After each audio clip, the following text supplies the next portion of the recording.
Сайн байцгаана уу хүмүүстээ, та нартай шинэ 7 хоногийн мэнд хүргэе. За өнөөдрийн хичээл бол цахим бичвэрийн хичээлийн үргэлжлэл.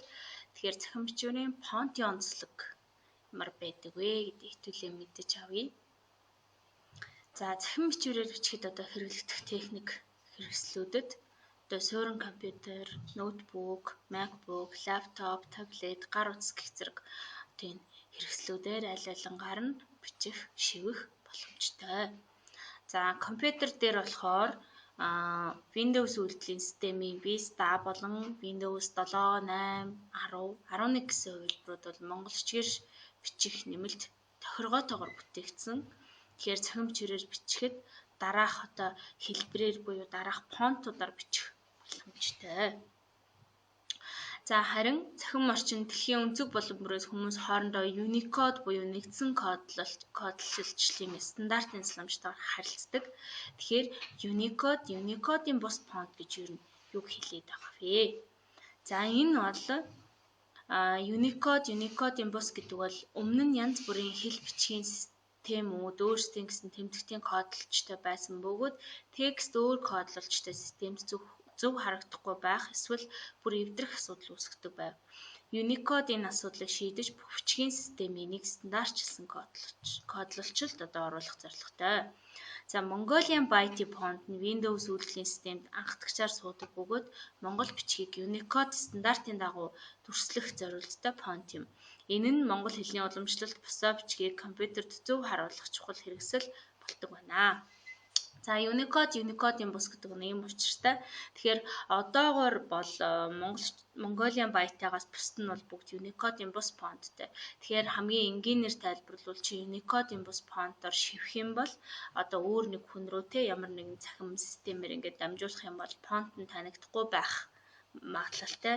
За тэгээ зарим нь ингээд уншихээр танигдахгүй байдаг шүү дээ. Тэр нь ийм учиртай байх нэ.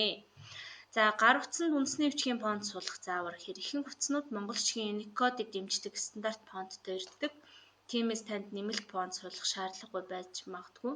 Эхлээд таны утсан дээр монголчгийн гарыг идэвхжүүлээд үзээрэй. За Apple загварын утсанд болохоор Settings гэсний General Keyboard, Add New Keyboard, Mongolian Script гэснийг сонгоно. За харин дараа нь Android утас бол Settings, General Management, Language and Input, Virtual Keyboard, Samsung Keyboard, Languages and Types, Manage Input Languages тэрэн дотроо Mongolian-ыг сонгохоор ингээд аль нь үйлдвэрээс одоо цаанаасаа л одоо ирсэн энэ фонт нь суудаг байх нэ. За энэ YouTube-ийн бичлэгээ багш нас давхар линкийг тавьчихъя. Тэгээ энэ болохоор бас интернетээс хайх юм бол одоо нэг iPhone загвар Android утас гэдэг ингээ аль алинаас нь хаагаад ингээ суулгаж чадахгүй бол ингээд харж болох нэ. За таад мань яаж хайлт хийж болох вэ гэдэг багшны эндээс харууллаа. За дараа нь гар утсанд суулгаж болох үндэсний бичгийн хэрэглүүрүүд юу байна вэ? За энэ Z Монгол байгаа. За энэ болохоор Android, iPhone аль алин дээр нь болдог. Тэгээ маш өргөн одоо олон фонтын хэлбэрүүдтэй. Тэгээ та зураг дээр бас бичиж болдог. За дараагийнх нь энэ болохоор чимээ байгаа. За энэ болохоор бас мөн адил хөвчлэн Android утсан дээр их гоё суудаг. Дээрээс нь зураг мурганы наан өргөмжлөл бэлтгэхэд их гоё болдог. За оюун хэрэглүүр байна. За оюун хэрэглээрийг дээрх одоо энэ линкийн дагуу татдаг. За энэ доотлын Z Монгол чимээ хоёрыг болохоор App Store, Play Store-оос одоо энэ хоёр аппликейшнийг татаж авдаг.